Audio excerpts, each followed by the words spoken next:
वही सीताबर्डी की मस्जिद है, पग्गी जाती है और सरकार ताजुल औलिया, मगरिब का वक्त हो रहा है, अजान हो रही है, बग्गी से कोचवान को कहते हैं रोक दे यहीं पर ही।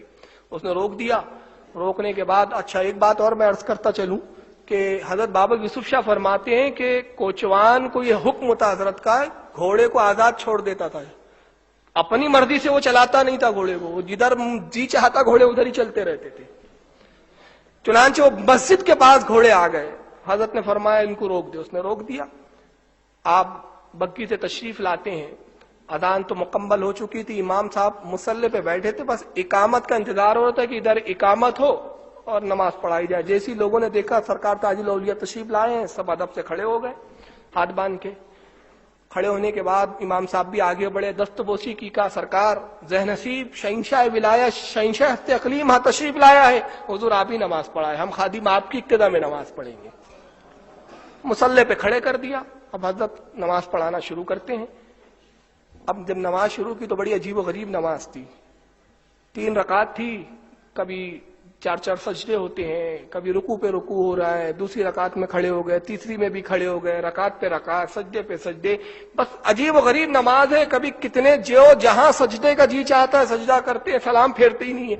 लोग बड़े परेशान, यार ये कौन सी नमाज है मगरिब की, आज तक ऐसी नमाज पढ़ी नहीं। लोग बड़े परेशान, यार ये कौन सी नमाज है मगरिब की, आज तक ऐसी नमाज पढ़ी नहीं।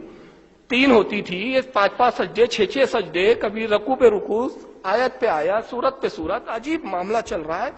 एक वालेहाना आशिक की नमाज चल रही थी, एक वालेहाना आशिक की नमाज चल रही थी। कौम में तो ग्रुप हो गए, वहां पर इंतशार हो गया। एक तबका सोचता है नमाज नहीं हुई अपनी, यार पीछे हटेंगे, सलाम फेरेंगे, नमाज लौटा देंगे। दूसरों ने कहा नहीं नहीं, अब तक तो सिर्फ उठक बैठक करते थे, नमाज तो आज हकीकी हो रही है।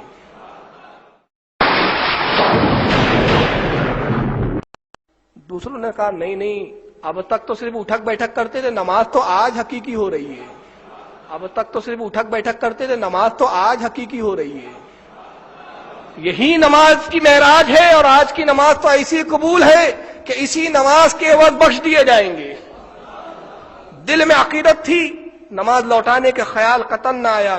सरकार ताजुल औलिया ने बहुत देर के बाद सलाम फेरा, मुसल्ले पे बैठे हैं, अब इंतजार हो रहा है हजरत दुआ फरमाए तो सुन्नतें अदा करें, दुआ भी नहीं हो रही है। लेकिन वो कुछ उन्सर जो उनके दिल में था, एक शुबा जो दिल में कि नमाज नहीं हुई, उन्होंने सोचा नमाज लौटा दी जाए।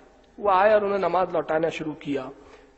इधर सरकार बैठे रहे बहुत देर तक, इधर इनकी नमाज खत्म हुई। जैसे ही नमाज खत्म हुई तो हुजूर ताजुल औलिया अचानक झटके के साथ, तेजी के साथ मुसल्ले से बगैर दुआ किए हुए उठते हैं और बग्गी की तरफ जा रहे हैं। जब जाने लगे तो इन लोगों ने आपको पकड़ लिया, बीच में इनको घेर लिया सरकार का। हुजूर माना कि आप एक बुजुर्ग हैं, लोग आपको वली कहते हैं, मगर वली होकर ऐसी नमाज, आज तक हमने ऐसी नमाज ना पढ़ी। ये कौन सी नमाज थी जिसमें कई कई सजदे थे और कई कई रुकू थे और कई कई रकाते, ऐसी नमाज तो हमने नहीं पढ़ी। आप मुस्कुरा दिए। मुस्कुराने के बाद बग्गी की तरफ बढ़े, वापस पलटते हैं, ऐसे आते जैसे गोया अब जवाब देना जरूरी समझ रहे हैं। आके फरमाते हौजी बाबू, जैसा किताब में लिखा तुम वैसी नमाज पढ़ते और जैसा किताब वाला बोलता था जो दिन वैसी नमाज पढ़ता है। वापस पलटते हैं, ऐसे आते जैसे गोया अब जवाब देना जरूरी समझ रहे हो। आके फरमाते हौजी बाबू, जैसा किताब में लिखा तुम वैसी नमाज पढ़ते और जैसा किताब वाला बोलता था जो दिन वैसी नमाज पढ़ता है। नमाज पढ़ता है मगर नमाज़े मोहम्मदी नहीं अदा करता। सावनी सलात मुतालबा ये है कि हम रसूल की तरह, जिस तरह रसूल ने हमें बताया उस तरह नमाज पढ़े। मुस्नद अहमद की वो रिवायत तो आपके सामने आई, सल्लू कमा रअयतुमूनी उसल्ली। अजीब बात तो ये है कि ये सूरह करीमा जिस लफ्ज से शुरू हो रही है ना, नमाज में भी वही लफ्ज मौजूद है, रअयता का, रअयतल्लज़ी युकज़्ज़िबु बिद्दीन, वही लफ्ज यहां भी है। सल्लू कमा रअयतुमूनी उसल्ली, तुम उसी तरह नमाज पढ़ो जिस तरह तुमने मुझे नमाज पढ़ते हुए देखा है। किसी और की नमाज नहीं चलेगी, मोहम्मद सल्लल्लाहु अलैहि वसल्लम ने जो नमाज पढ़ी है वो नमाज चलेगी। दलील एक हदीस पढ़ देता हूं मैं, वान हुज़ैफा रज़ियल्लाहु ताला अन्हु, जबकि मैं तकरीर में हदीसें पूरी पढ़ता हूं। یہ تو تفسیر ہے. وعن حذیفہ رضی اللہ تعالی عنہ انہ رأى رجلا لا يتم ركوعه ولا سجوده فلما قضى صلاته قال له حذیفہ ما صلیت واحسبه قال لو مت على غیر سنت محمد صلی اللہ علیہ وسلم. رواہ البخاری فی کتاب الصلاۃ. حضرت امام بخاری رحمۃ اللہ علیہ اس حدیث پاک کو کتاب الصلاۃ کے اندر لائے. راوی حضرت حذیفہ ہے. حضرت حذیفہ نے دیکھا کہ ایک آدمی مسجد میں نماز پڑھ رہا ہے اور نماز کیسی پڑھ رہا ہے؟ نہ تو سجدے برابر کر رہا ہے اور نہ رکوع برابر کر رہا ہے. لا یتم رکوع ولا سجودہ، اعتدال کے ساتھ نماز نہیں پڑھ رہا ہے، ارکان کو ٹھیک طریقے سے ادا نہیں کر رہا ہے جیسا کہ محمد صلی اللہ علیہ وسلم کا طریقہ تھا. جب وہ نماز پڑھ چکا، فلما قضى صلاته، جب نماز پڑھ چکا تو حضرت حذیفہ نے بلایا، کہا کہ کیا کر رہے تھے؟ کہا نماز پڑھ رہا تھا. ما صلیت، نماز نہیں پڑھی. اور آپ نے فرمایا میں جہاں تک سمجھتا ہوں لو مت علی غیر سنت محمد صلی اللہ علیہ وسلم، اگر تو ایسی منمانی والی نماز پڑھتے ہوئے مر گیا تو کم سے کم تیری موت تو سنت محمد پر نہیں ہوگی.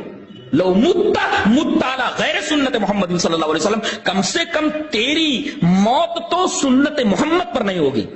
یہ حدیث پاک بتا رہی ہے کہ سہو عن الصلاۃ کے اندر یہ بات بھی داخل ہے کہ نماز کو رسول اللہ صلی اللہ علیہ وسلم کے بتائے ہوئے طریقے کے مطابق ادا کیا جائے، ورنہ سہو عن الصلاۃ، اعتدال، ارکان کو صحیح طریقے سے ادا کرنا، نماز کی روح خشوع خضوع ڈوب جانا اس طرح. پہلے تو یہ سمجھے کہ وہ اللہ کو دیکھ رہا ہے اور ایسا تصور نہ ہو سکے تو یہ تصور باندھے کہ کم سے کم اللہ اسے دیکھ رہا ہے. اگر یہ تصور بندھتا ہے تو سمجھو خشوع خضوع ہے اس کی نماز میں، اور اس کی نماز محمد صلی اللہ علیہ وسلم کے طریقے کے مطابق ہے. اب یہاں کیا معلوم ہوا؟ رسمی نمازی اگر دیکھنا ہو تو مصلی دیکھ لو، اور حقیقی نمازی دیکھنا تو مقیم الصلاۃ دیکھو. نہیں سمجھا؟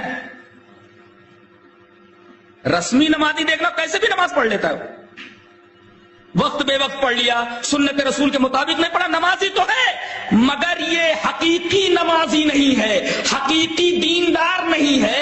حقیقی نمازی وہ ہے جو مقیم الصلاۃ ہو. وَوَيْلٌ لِّلْمُصَلِّينَ الَّذِينَ هُمْ عَنْ صَلَاتِهِمْ سَاهُونَ. تو سہو کی بھی دو قسمیں ہوئی، سہو فی الصلاۃ، سہو عن الصلاۃ. سہو فی الصلاۃ پر گرفت نہیں ہے، سہو عن الصلاۃ پر گرفت ہے. اور گرفت کیسی ہے؟ اسے ویل کی خوشخبری دی گئی ہے.